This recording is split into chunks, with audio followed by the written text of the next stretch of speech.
And in the upper left, in the red, he's playing for just about my favorite team, for Starlight Twinkle. It's Wayne.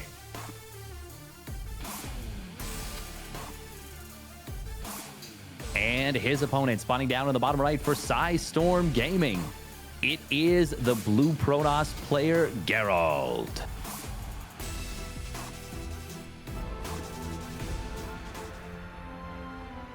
So Steadfast, I think we asked this, no, 2 series ago, but I'm going to ask this again here. What version of Gerald do we get? Because you and I cast Gerald when he took down Serral 2-0 a couple seasons ago. And we've also cast Gerald when he's lost to players that he really has, if he can beat Serral, that he really has no business losing to. He's in the final game. He's in our final series. It's 2-2. Which version of Gerald are we going to get today? That is a good question. It remains to be seen. Wayne is one of those players that he is a scary opponent these days. He is, I mean, solidly the 5th best Zerg in Europe. It is, you know, we have a very clear top 2 with Serral and Raynor.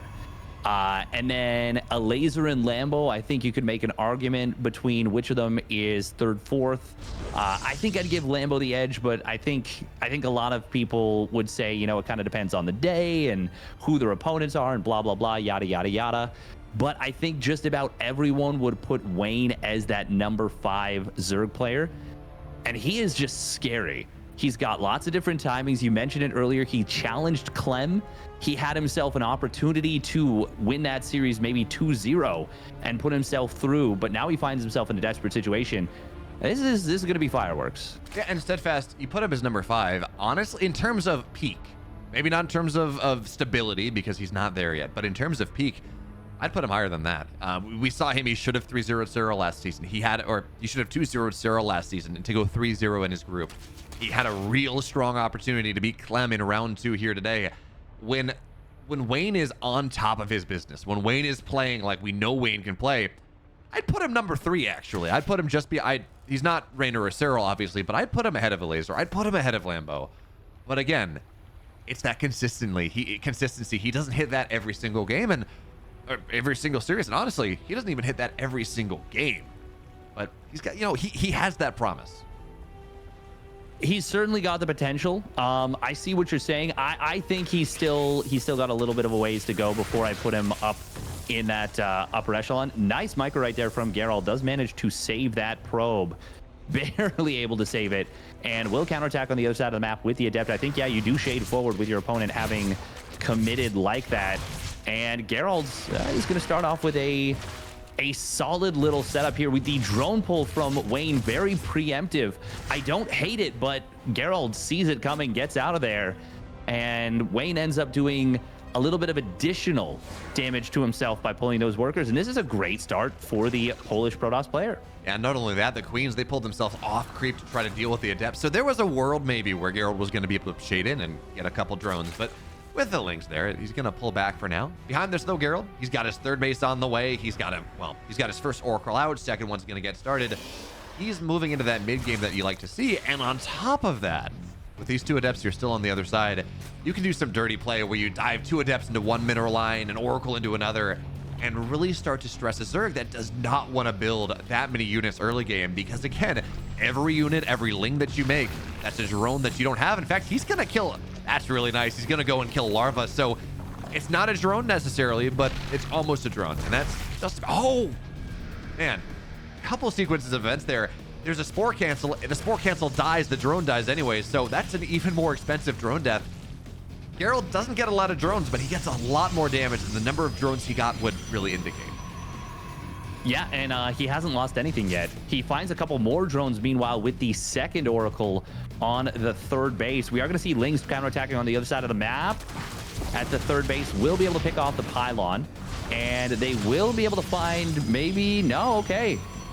Well, he doesn't get any of those probes. He is able to kill off that 1 pylon, but now there's quite a few Adepts on the other side. Wayne might not realize there's actually a counterattack coming. He's only on 11 lings. That is not really enough to deal with 5 Adepts. If Gerald commits a little bit, he could find himself getting a lot of damage. Wayne actually supply blocked at 66. This is looking great for the Protoss. That it is. Oracle's now going to dive into the third base as well. Steadfast, there's not a spore. He's trying to cut corners to make sure he can come back into it. That just means more damage by that Oracle on the third base. 10 drones have gone down. And by the way, these Adepts, they don't have glaives. Their job is just to get as much damage as they can, and realistically, just to die afterwards. It's Blink on the way from Gerald. He's on his third base. This was not as committed as, well, Adepts shading in at this timing generally are. 13 dead drones, Ling's falling down as well. Wayne's got to find some value here. And the Stalker's on the map. That's a really good start. If he gets them, and he's not even going to. I was going to say they're in too good of a spot, and there's too many units here. Gerald is going to continue to pressure forward. He's kept these Oracles alive. He only did a 2 Oracle play, so his tech behind this is rather quick. This is looking so good. You asked us what version of Gerald we were going to get today, and it looks like we have found the shark version of Gerald, because he has got that killer instinct. He is playing so brilliantly.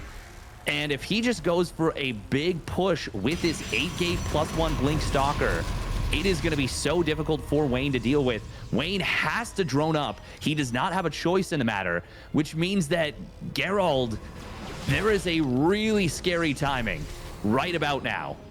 You know, Steadfast, this actually makes a lot of sense. As we look at this, we're hyping up how good Wayne can be, how he's a top 5 Zerg in Europe, probably maybe even higher, I don't know. But his name is Wayne. And Gerald, with his massive apartment that he has, unfortunately we don't have player webcams, with this massive apartment that he has, he's known as Batman. And I think we know, given the choice between Wayne and Batman, or Bruce Wayne and Batman, I think a lot of people would choose Batman. I mean, most people would. I think even Bruce Wayne would choose Batman, to be honest. I think that's the whole point, is the mask becomes the man. Gerald does kind of back off a little bit, but I think it's more of a rotation than anything. The Ling counterattack on the other side of the map, I mean, what hope does it really have to get anything done? We got Wayne trying to cut corners and go into a Spire, but he really doesn't have what he needs to deal with this push. Gerald playing such a phenomenal game. Started off, got so much damage done. Wayne, like you said, cut some corners, cut the Spore on the third base. It led to even more damage. And Gerald, I mean, the supplies, they really do tell the tale at this point. They really, I mean, +1 melee can find some value if Lings find a spot or find a good surround, but at this point, I mean, we're at the point now where there are just about as many Stalkers as there are Zerglings on the map. And Steadfast, you get 2 Lings for 50 minerals. Stalkers are a whole lot more expensive. Yes, it's they're a lot more valuable, is the way I would put that. Now, Wayne was saving up money for the Mutas, but they're not going to be able to make any significant impact in this game. Stalkers blink forward. They take down the hatch. They take down everything, and Gerald takes down game number 1. That was, yeah, that was good from Gerald. That was, I don't know that it's necessarily the form that took Serral down. Not yet, because again, Wayne is not Serral, but finding the value. Right, getting in early, having the presence of mind to snipe what was likely going to be a drone out of the egg, just keeping your on the Spore cancel, or not actually cancel, but keeping your Oracle on the Spore, so you punish it. It's 75 minerals, and actually I think it died. I don't even think it was canceled. So drone dies, you lose the Spore. It just, that's worth about 3 or 4 drones actually. And with all that happening, you know, Gerald, he just finds early value. He finds early value, forces Wayne to feel like he has to find some comeback, has to be greedy in some way. And that's pretty simple to punish sometimes. Adepts, 5 Adepts get 13 drones without glaives. And honestly, at that point, as a Zerg player, really, what are you supposed to do? I mean, I think the big problem where things really went wrong is that Wayne didn't realize that Gerald was actually counterattacking with the Adepts. And if he builds even 6 or 8 more Lings, he's probably able to deal with those Adepts just fine.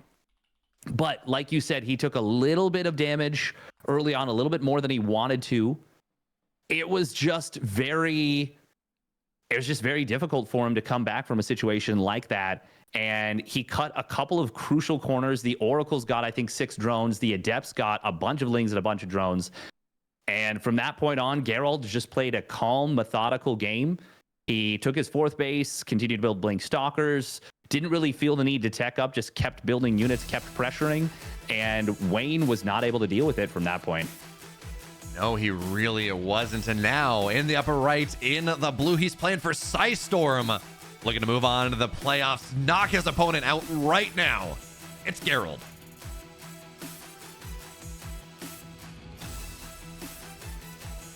And his opponent spawning down in the bottom left. Started off so promising in this group, but now finds himself one map away from being eliminated. It is Wayne.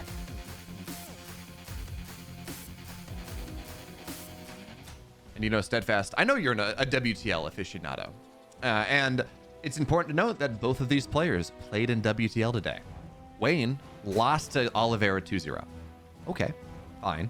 Gerald 2-0'd Scarlet. And Scarlet has been, even when her individual performances don't work out all that well, her WTL performances, her team league performances are always top of the pack. She's got actually some of the best results in the Rebellion right now. So I'm not saying that that means that Gerald is going to 2-0 Wayne. But what I am saying is that might be indicative of how these two players are feeling today, of the form that they're looking at. And based on game one, I mean, that just corroborates that. Yeah, I mean, Gerald that's feeling himself. We talked about it already. He was able to take down Serral. He's been one of the better players against Serral across all of StarCraft 2's history. In like the last 5 years, he has one of the better records against the Finnish Phenom, which is very telling about how good of a player Gerald can be. And he feels like one of those players who rises to the occasion. And in this particular case, he is really rising to the occasion. Amazing early game and a clean mid game led to a 1-0 lead. And let's see if he can build on that. Although Steadfast, you talk about what that says about Gerald. I think that record actually says something about Serral, because that's like 1 or 2 series victories over Serral in the last 5 years. And if that puts you as one of the best Protoss players across the world to deal with Serral, well, I think that says just about as much as about Serral as it says about anything else.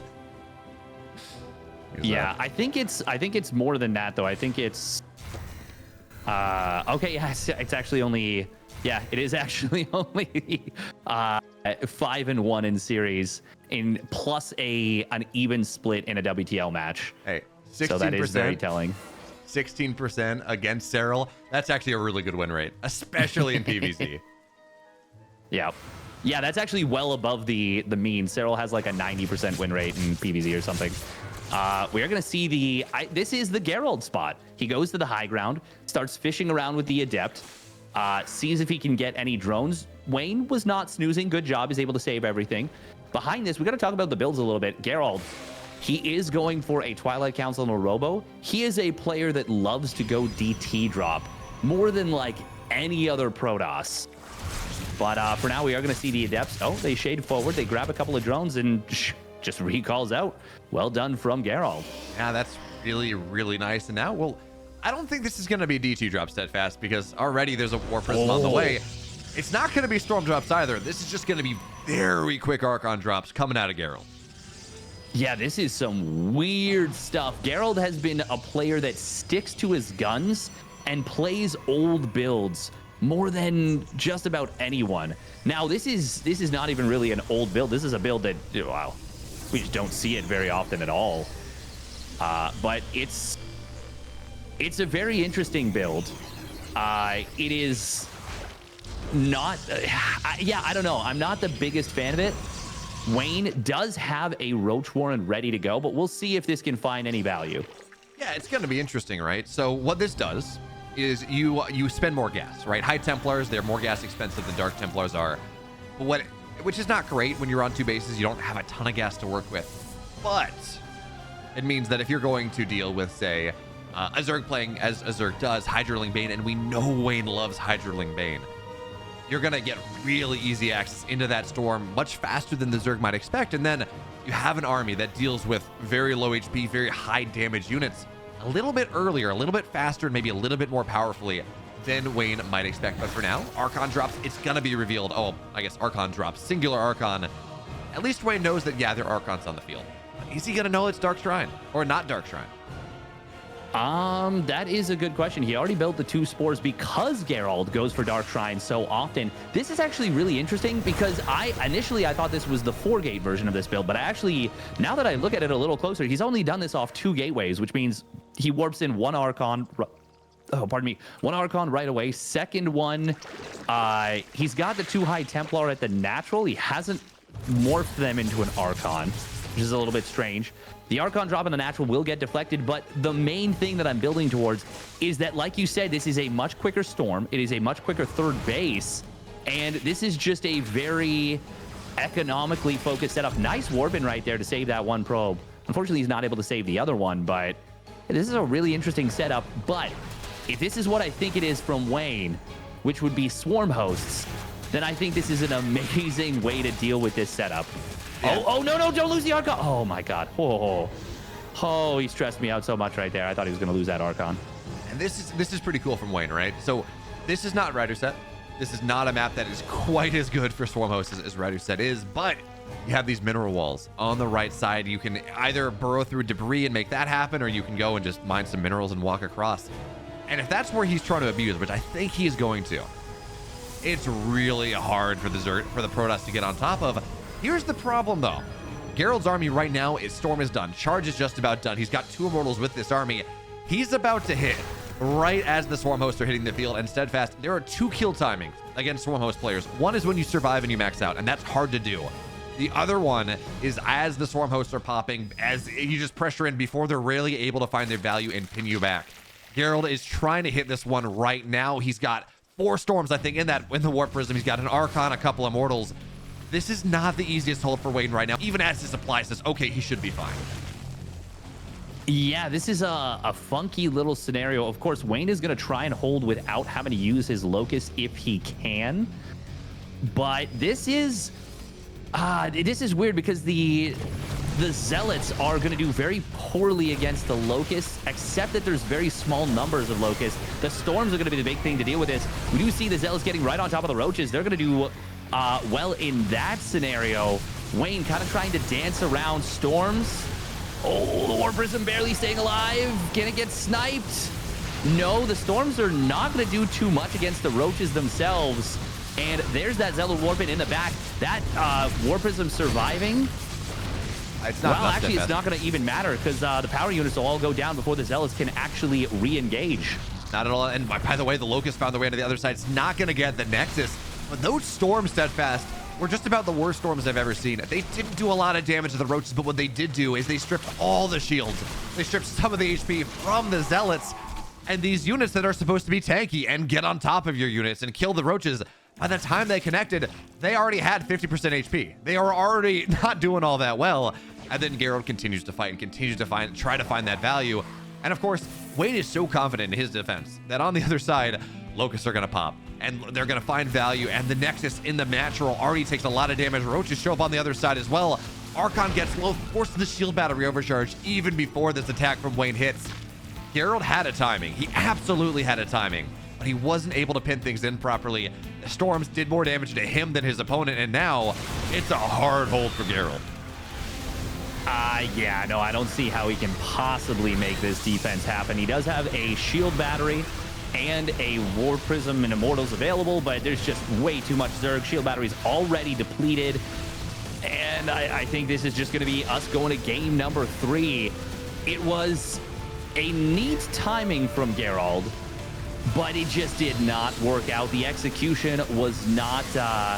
it was not what it needed to be, and even if it was, I don't know how well it would have worked out. He needed a better angle, but he didn't find it, and Wayne will force game number 3. And Steadfast, I think the thing we have to point out here as well, and I'm curious to see whether they're showing that Archon triggered the Swarm Host play, whether that was a reactive play or whether it was proactive.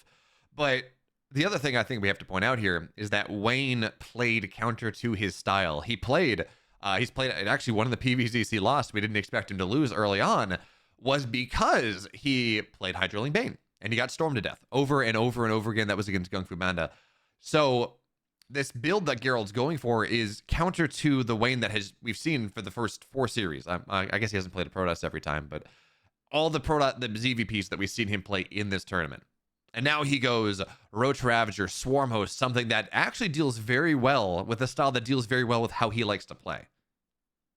I don't know whether that's planned. I don't know whether that's just a build of opportunity, but it does work out really nicely for how Wayne decided to play. That is a really good question. We'd have to ask him directly to see, like, hey, what was your thought process here? Was this reactive upon seeing the Archons, or was this something you were going to do anyways? Like you said, kind of trying to rail against what might be expected, because he does play Hydras quite a bit more than your average Zerg.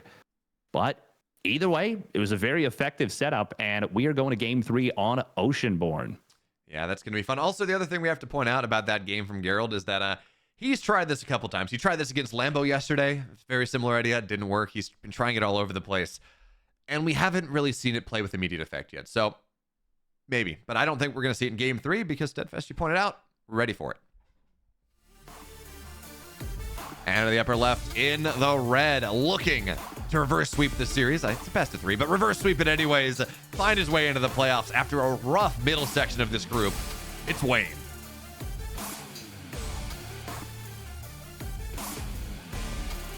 And his opponent spawning down on the bottom right for Storm Gaming, looking to punch his tickets into the playoffs. It is Gerald.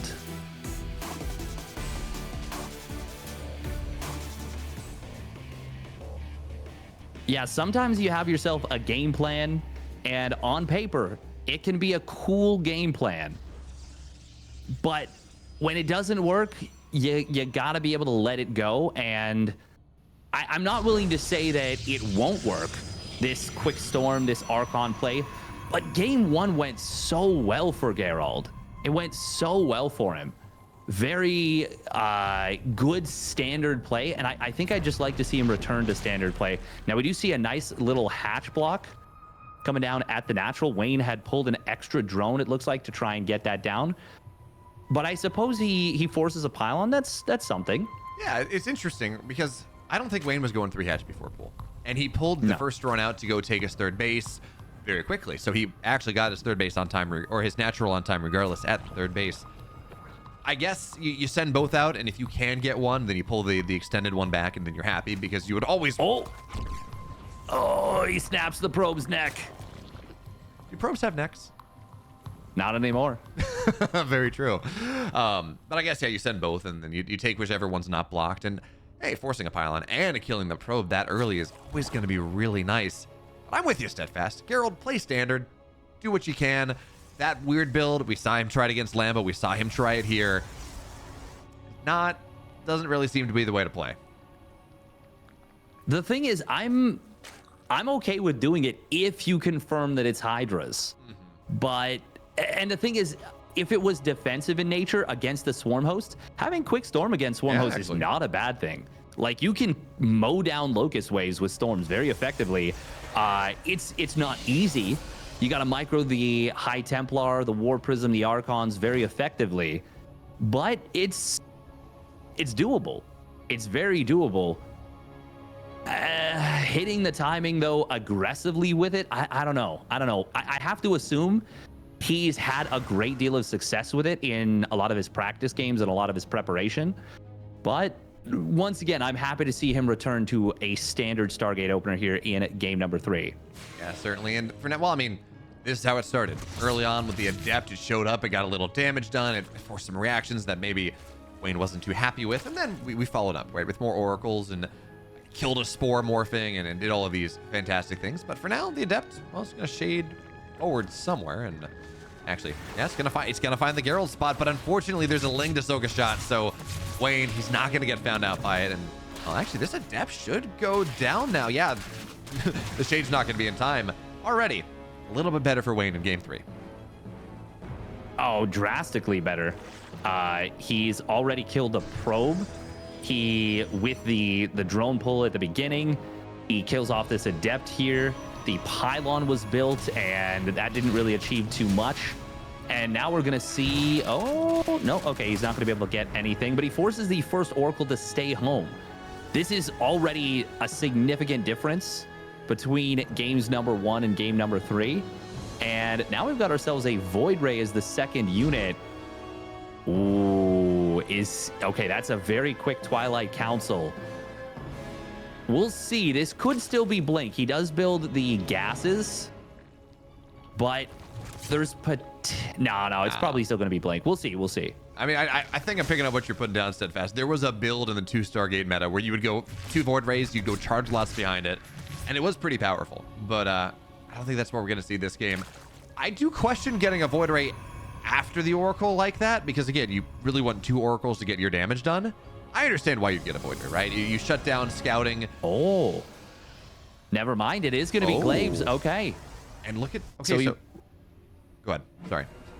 Well, yeah, this is a little bit weird from Gerald here. Wayne, I think he saw those gases at the natural. He saw one of them at least. And if he doesn't find a way to find the extra adepts, this could be very scary for him. Once again, it feels like Gerald is trying to catch his opponent off guard with this Star Glaives build, this 4-gate Glaives after Stargate. But Wayne once again prepared with a Roach Warren in a situation where it seems like Gerald might have had an anti-Hydra build on the mind. I mean, just because you're ready with a Roach Warren with having that Steadfast doesn't mean you're going to build it. Doesn't mean that you're going to have the units ready for defense. And in fact, was that Roach Warren just... No, what was just canceled? I think it was just... I think he built an extra spine, but he's got a spine coming up in every mineral line right now. The Adepts are coming forward on the other side of the map. This is going to be difficult to deal with right here, especially once they start shading around the bases and really causing havoc. Wayne got a very quick 4th base during all this, and that is going to make it more difficult to defend. But so far he's doing a pretty decent job. Oh, Stasis Ward number 2 in the natural, very effective. Funnily enough, maybe actually protecting the drones a little bit, but still it will be forced mining time lost, and that's pretty good. This is a heavy commitment to the defense, considering the fact that he loses 12 drones actually, and he built this many spines. This... I mean, I don't know. I feel really good about the damage that Wayne got, especially considering I think a couple of the Adepts might have gotten out. But, actually, no, they're not going to get out. They're going to recommit. But I'm worried about the next minute or so. One of the reasons one of the counters to the Glaive build was, well, if you, the Glaives don't kill army. They kill units. They kill workers. They shatter the economy of a Zerg sometimes. But first of all, Wayne's back up at 68 drones because this hit so late. And second of all, he has that roach time. And you talked about roach speed is just about done. It is always possible for the Zerg player to try to run across the map and hit that timing. There's no there's no blink, there's no +1. But instead, Wayne, he's going straight up to Hive.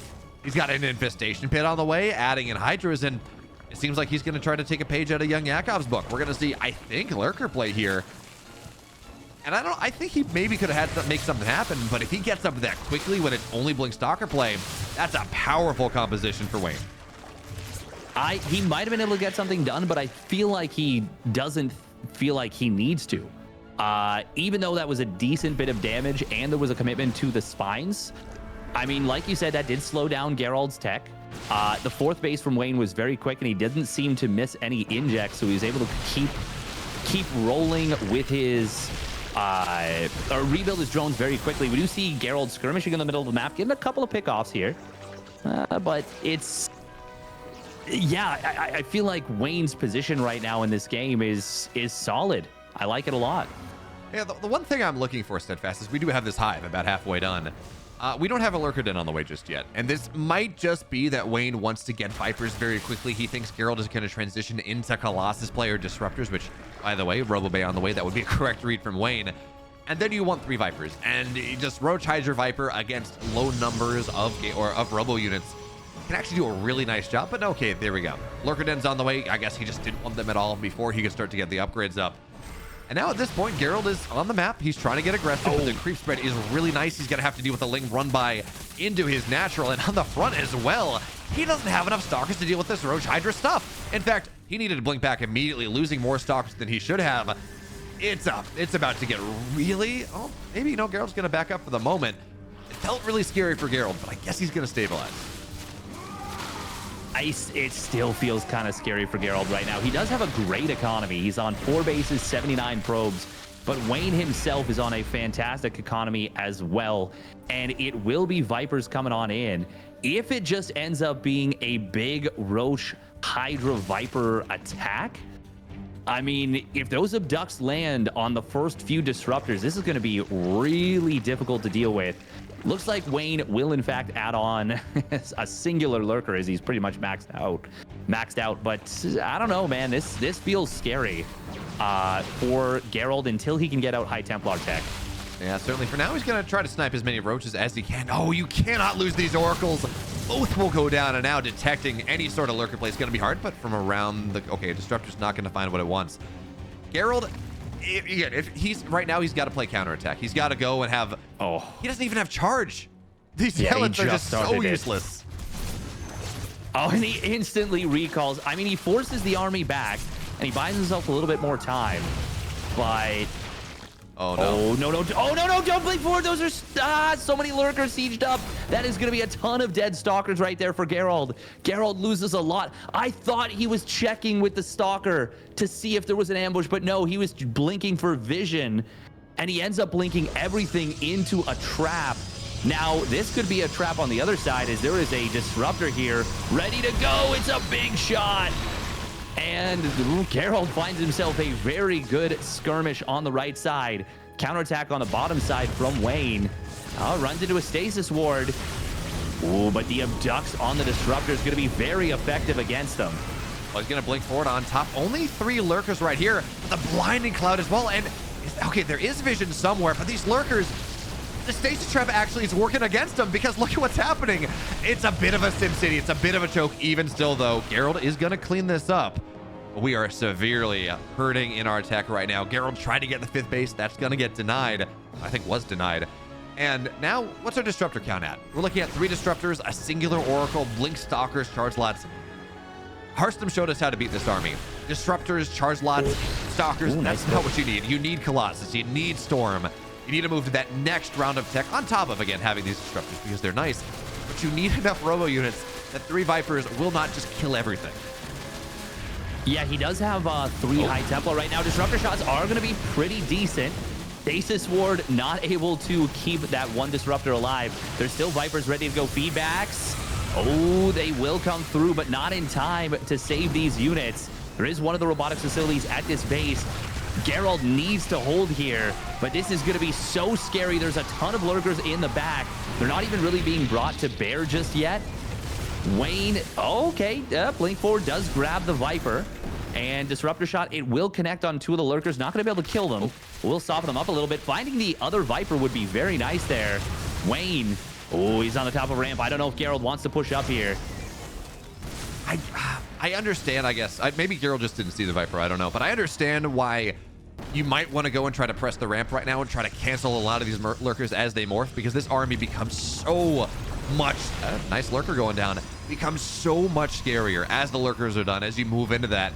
But I mean, even still, neglecting killing that Viper is such a big deal. Disruptor, though, wrong one gets abducted for a second. Stalker's now blinking. All the shots are going to go up, but they're all targeted down.